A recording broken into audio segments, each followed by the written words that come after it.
My name is Marcus Chen, and 6 months ago, I thought my biggest problem was whether to renew the lease on my overpriced Chicago studio apartment. I was 28, working nights as a network technician for a telecommunications company that treated its employees like replaceable circuit boards. And my most exciting moment each week was finding a decent parking spot within 3 blocks of my building. I wore the same outfit to work every night: black hoodie with a faded company logo, dark jeans that had seen better years, and steel-toe work boots that echoed off concrete floors in empty office buildings. Looking back now, as I sit in this abandoned gas station somewhere outside what used to be Millbrook, Illinois, I realize how naive I was about what constituted a real problem. This is my story about Millbrook, about the rule that kept that town alive, and about why I'm probably going to die before sunrise. But if someone finds this recording, if someone hears my voice, maybe they'll understand what really happened in that place, and maybe they'll be smart enough to stay away from towns that offer jobs too good to be true. It started with a LinkedIn message that appeared in my inbox on a Tuesday morning in March. The sender was Sarah Mitchell, town manager for Millbrook, Illinois, and she was offering me a position as senior network administrator for their newly upgraded emergency communication systems. The salary was nearly double what I was making in Chicago, full benefits, housing provided, and the kind of signing bonus that made me wonder if there was a catch hidden in the fine print. When I Googled Millbrook, I found a population of about 1,200 people, a main street lined with brick buildings that looked unchanged since the 1940s, and absolutely nothing that would explain why a rural town needed a senior network administrator, let alone why they were willing to pay Chicago wages plus housing to get one. The job description mentioned maintenance of critical communication infrastructure and ensuring network reliability during overnight hours, which sounded like exactly the kind of work I'd been doing for the past 5 years, except with better pay and clean air instead of exhaust fumes. The phone interview happened the next day, and Sarah Mitchell's voice carried the kind of professional warmth that comes from years of dealing with municipal bureaucracy and small-town politics. She explained that Millbrook had recently received a federal grant to upgrade their emergency communication systems, part of a Department of Homeland Security initiative to improve rural disaster preparedness. They needed someone with my specific background in network security and emergency broadcast systems to manage the transition and ensure everything worked properly when it mattered most. When I asked about the overnight hours mentioned in the job description, she paused for just a moment before explaining that their previous contractor had experienced some reliability issues during non-standard hours, and they needed someone on site who could respond immediately to any system failures. The housing, she explained, was a fully furnished apartment above the town's hardware store, rent-free as part of the compensation package, with high-speed internet already installed and a workspace set up according to my specifications. 2 weeks later, I loaded my Honda Civic with everything I owned and drove 4 hours south through increasingly rural Illinois countryside until I reached Millbrook. The town was exactly what I'd expected from the Google Street View images: a single main street lined with well-maintained brick buildings, a few residential streets with modest houses and carefully tended lawns, and the kind of profound quiet that city people like me find either peaceful or deeply unsettling. As I parked in front of Henderson's Hardware, the building that housed my new apartment, I felt something closer to relief than unease. The late afternoon sun was casting long shadows across the empty street, and there was something almost cinematic about the way the light hit the old-fashioned street lamps and the hand-painted signs over the shop windows. Sarah Mitchell met me at the hardware store, and she was exactly what I'd pictured from her voice: mid-40s, graying hair pulled back in a practical ponytail, wearing a navy blazer that suggested authority without trying too hard. She showed me up to the apartment, which was surprisingly spacious and modern, with the promised high-speed internet connection and a computer setup that was significantly more powerful than anything I'd expected to find in a town this size. The kitchen was stocked with groceries, the bedroom had clean sheets and towels, and there was even a welcome note on the counter, providing phone numbers for the town hall, the sheriff's office, and something called Emergency Services Coordination. As Sarah handed me the keys, she mentioned almost casually that there was one local ordinance I should be aware of, something the town took very seriously due to what she called historical security concerns. The rule was simple and non-negotiable. Never open your door after midnight. Not for anyone, not for any reason, not even if you recognized the voice or saw a familiar face through the peephole. She explained that the town had experienced some problems with unauthorized individuals, people who weren't from Millbrook and didn't understand local safety protocols, and that the midnight rule was strictly enforced for everyone's protection. Violations were taken seriously by local law enforcement, she said, and could result in immediate termination of employment and removal from town housing. When I asked what kind of problems they'd had with unauthorized individuals, Sarah's expression shifted slightly, becoming more formal, and she simply said that some people didn't respect boundaries, and that the rule existed to protect law-abiding residents from those who might exploit small-town trust and hospitality. The first 2 weeks in Millbrook passed in a comfortable routine that made me question why I'd ever thought Chicago was necessary for happiness. My work schedule was straightforward. Arrive at the communications center in the town hall basement by 8 p.m. Run diagnostics on the emergency broadcast systems, monitor network traffic, and ensure all backup protocols functioned properly. The setup was surprisingly sophisticated for a rural town, with redundant fiber connections, enterprise-grade servers, and monitoring equipment that seemed designed for a much larger population. During my shifts, I wore my usual black hoodie with the faded company logo, dark jeans, and steel-toe boots that echoed off the concrete floors of the empty building. The work itself was routine maintenance, but the pay was exceptional, and I found myself actually looking forward to the quiet nights surrounded by blinking server lights and the steady hum of cooling fans. The townspeople I encountered during my daytime errands were genuinely welcoming in that particular small-town way that feels authentic rather than performative. Mrs. Henderson, Earl's wife who helped run the hardware store below my apartment, always asked how I was settling in and whether the apartment needed anything. Tom Bradley at the diner remembered my coffee order after 2 visits and always had fresh pie recommendations. Sheriff Williams introduced himself during my 2nd week, mentioning that I should call day or night if I had any concerns, and that my work, keeping the communication systems operational, was vital to community safety. Everyone seemed pleased to have me in Millbrook, and several people mentioned how important it was to have someone reliable handling the emergency systems, though they were always vague about what specific emergencies the town might face. It wasn't until my 3rd week that I began noticing the subtle strangeness woven into Millbrook's daily rhythm. The town was pleasantly quiet during daylight hours, but after sunset it became completely silent in a way that felt deliberate rather than natural. By 9 p.m., every business was closed, the streets were empty, and the only movement came from the occasional cat or the gentle sway of tree branches in the evening breeze. During my walks between the apartment and town hall, I never encountered another person, never heard conversations or footsteps, never even saw silhouettes moving behind the lit windows I passed. It was as if the entire population simply vanished after dark, leaving me as the only person moving through streets that felt more like an abandoned movie set than a living community. The communication equipment itself raised questions that I initially dismissed as overthinking. The servers ran monitoring software I'd never encountered, with protocols that tracked far more than standard emergency communications. Sensors positioned throughout town fed real-time data to the central system, motion detectors, audio pickups, and thermal imaging cameras that provided comprehensive coverage of every street, building, and approach to the town limits. When I asked Sarah Mitchell about the extensive surveillance network during our weekly check-in, she explained that federal security requirements for the grant program were quite specific, and that the Department of Homeland Security had insisted on comprehensive monitoring capabilities to ensure system effectiveness during actual emergencies. The explanation made sense, but something about the sensor placement felt more like a security perimeter than disaster preparation.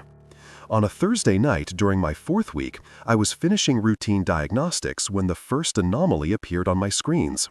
At 11:47 p.m., motion sensors along Main Street began registering movement, but the visual cameras showed empty sidewalks under the orange glow of streetlights.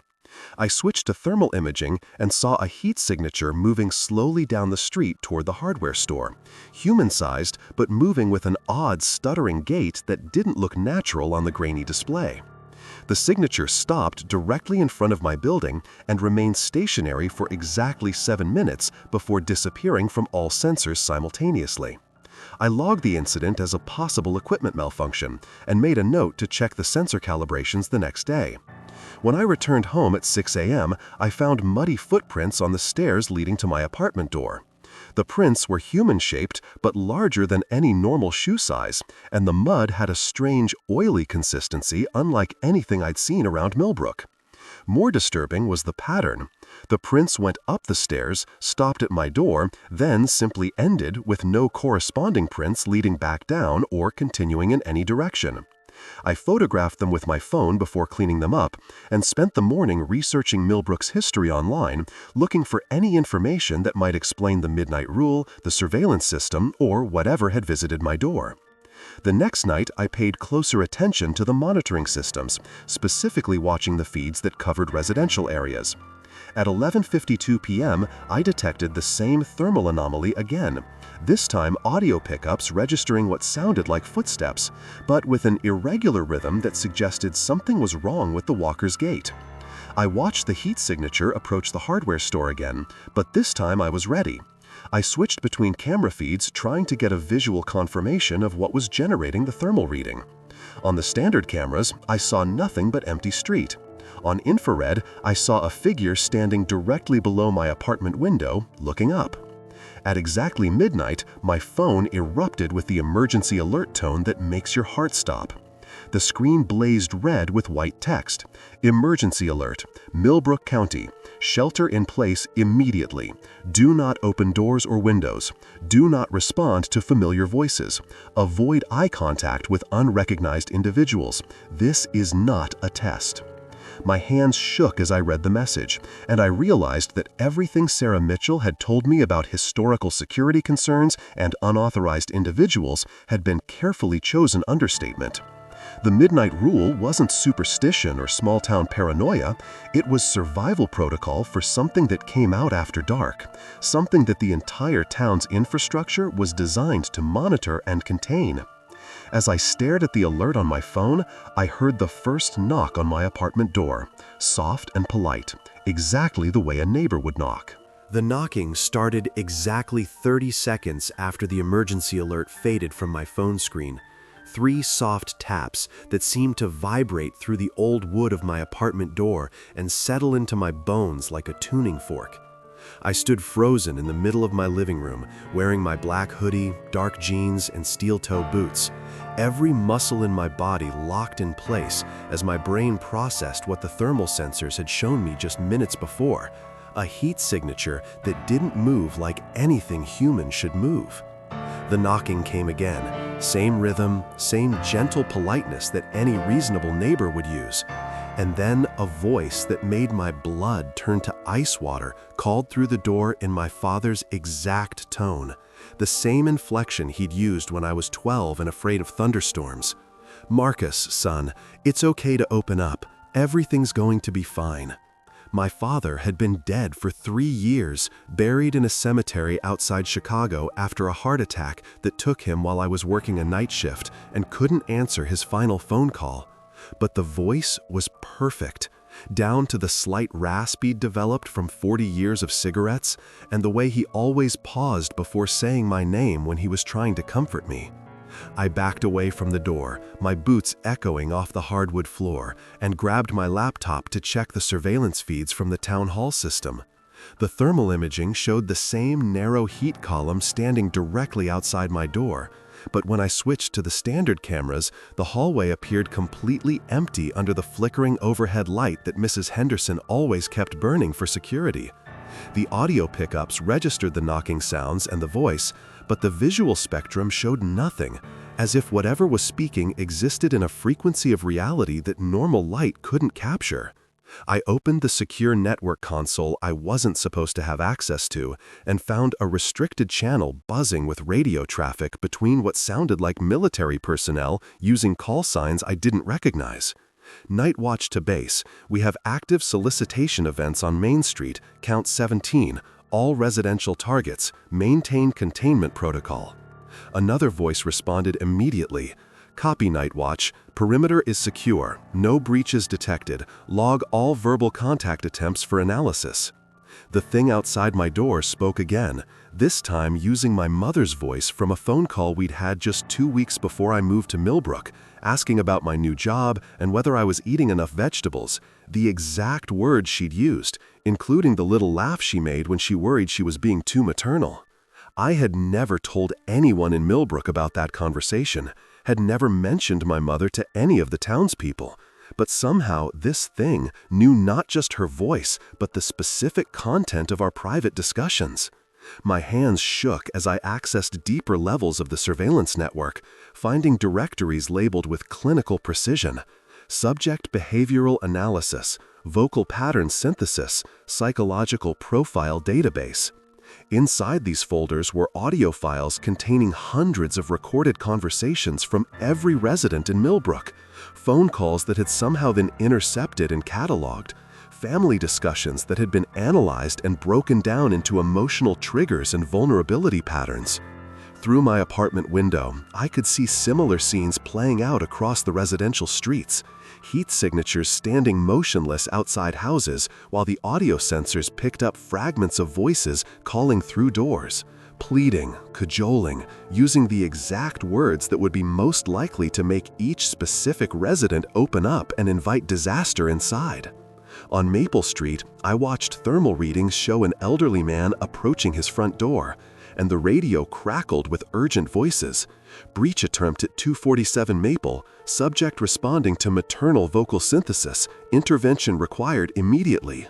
Within seconds, the heat signature outside that house simply vanished from all sensors simultaneously, and the radio reported, containment successful, subject returned to compliance, no exposure event recorded. I realized that the entire town was a laboratory, a controlled environment where federal researchers could study these creatures and their hunting patterns while using the residents as unwitting test subjects. The Midnight Rule wasn't protection, it was experimental protocol designed to create consistent conditions for observing how the entities attempted to breach human psychological defenses. Every night, the things came out to test doors and windows, to practice their vocal mimicry, to refine their understanding of human emotional vulnerabilities, while hidden observers documented their methods and measured their success rates. The surveillance system wasn't monitoring the creatures to keep them out, it was monitoring the residents to see who would break first. The voice outside my door changed again, becoming my ex-girlfriend Sarah, using the exact tone she'd had during our last fight when she'd begged me not to leave Chicago, telling me she was scared and needed me to come home, that she'd made a terrible mistake and wanted to try again. The words were perfect, the emotion was perfect, even the specific way she'd pronounced my name when she was crying was exactly right. But Sarah was 800 miles away and hadn't spoken to me in 6 months. I pressed my back against the wall and slid down until I was sitting on the floor, my black hoodie pulled up over my head like armor against voices that shouldn't exist, trying to block out the sound of people I loved begging me to open a door that would kill me. The radio traffic continued throughout the night, clinical voices reporting solicitation events and verbal synthesis effectiveness, while I sat in my dark apartment surrounded by the voices of everyone I'd ever cared about, all of them asking me to let them in. At 5:23 a.m., the voices finally stopped. The silence that followed felt more ominous than the hours of psychological torture because it meant the entities had collected what they needed: a complete psychological profile of Marcus Chen, network technician, age 28, wearing his usual black hoodie with the faded company logo, dark jeans, and steel-toe boots that had carried him through the longest night of his life. I remained pressed against the wall, every muscle in my body cramped from hours of motionless terror. watching the thermal feeds as the heat signatures dissolved into the pre-dawn mist like nightmares retreating from daylight. But I knew this wasn't victory.